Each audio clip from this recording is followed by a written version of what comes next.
Sir இப்போ பாஜக கூட்டணிக்கு ஒரு எக்ஸிட் போல்ஸையும் அந்த அந்த கணிப்பையெல்லாம் தாண்டி ஒரு 200 கிட்ட நெருங்கிட்டாங்கன்னு பார்க்குறோம்.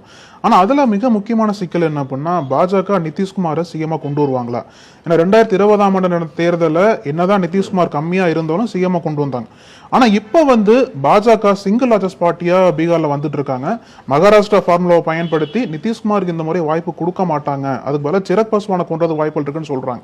ஸோ யாரை சிஎம்மா பாஸ்வானை டெபுட்டியாக கொண்டு வரலாம். பட் சிராக் கூட யூனியன் மினிஸ்டரா இருக்கிறது விரும்புவாரா இல்ல ஒரு டெபுட்டி சீஃப் மினிஸ்டர்னா okay, will be deputy to someone, அதை விரும்புவாரான்னு தெரியல. But Chirag Paswan is BJP's long term plan in Bihar. அவரை வச்சு பெருசா பிளான் பண்றாங்க, அதுல ஒன்னும் எந்த மாற்று கருத்து. ராம்விலாஸ் பாஸ்வான் காங்கிரஸோடு 10 வருடம் பயணித்தவர். அவர் UPA 1 கவர்மெண்ட்ல அவர் மினிஸ்டராக இருந்தார்.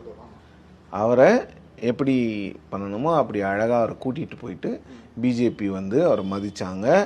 அவர் இறந்த பிறகு அவங்க பையனையும் அவருடைய தம்பியும் பிரித்தாங்க. பசுபதிகுமார்.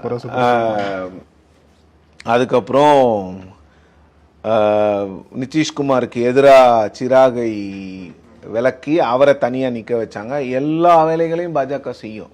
ஆனால் அதே சிராக் பாஸ்வானை கொண்டு நிதிஷை ஏற்றுக்க வச்சாங்கல்ல, அங்கதான் உங்களுக்கு அந்த பொலிட்டிக்கல் அவங்க பாஜக வேற எதை பற்றியுமே யோசிக்கிறது இல்லை. 24 மணி நேரமும் தேர்தல் தான், தேர்தல் தேர்தல் தேர்தல் தேர்தல். எப்படி ஜெயிக்கலாம், எப்படி ஒட்டுமொத்த இந்தியாவை நாம் ஆளலாம், இதுதான் அவங்களோட எண்ணம்.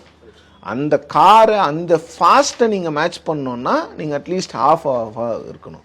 மெர்சிடிஸில் போயிட்டு இருக்கவங்க நீங்கள் என்ன பண்ணணும், நீங்கள் அட்லீஸ்ட் ஒரு BMW வாங்கணும். நீங்கள் இன்னும் அம்பாசிடர் கார்லேயே போயிட்டு இருந்தீங்கன்னா